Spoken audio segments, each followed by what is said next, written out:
Publikimi i listave të kandidatëve për deputet për zgjedhjen e 11 majit ka sjell pak kënaqësi në të dyja kampet politike.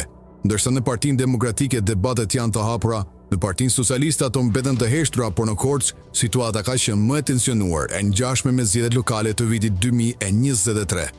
2 vite më parë, besimi i Edi Ramës ndaj Niko Peleshit u duk i lukundur, duke shkaktuar përplasje brenda Partisë Socialiste në Korçë. Për bashkinu përfolën emrat e prefektit Nertil Jole dhe ish deputetit Ardit Konomi, po në fund Peleshi ruajti pozitat e tij.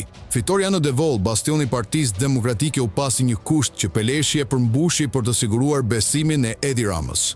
Në listën e re të kandidaturave për deputet, Peleshi ishte i pari, ndjekur nga Romina Kuko dhe Genti Lakollari, ndërsa Nertil Jole, që synonte hyrje në kuvend, nuk u përfshi. Pas publikimit të listës, ai reagoi në rrjetet sociale duke falendëruar mbështetësit dhe duke shprehur zgënjimin për mospërfshirjen e tij. Ardit Konomi kritikoi reagimin e Joles duke cilësuar si quravitje dhe duke vënë në dyshim kontributin e tij për Korçën.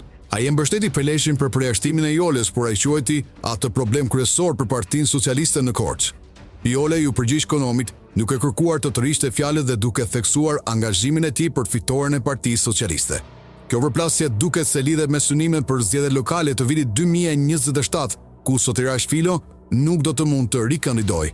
As Jole dhe as Konomi nuk kanë hequr dorë nga ambicet për të postë, ndërsa mbetet për të parë se si do të zhvillohen ngjarjet në vitet e ardhshme.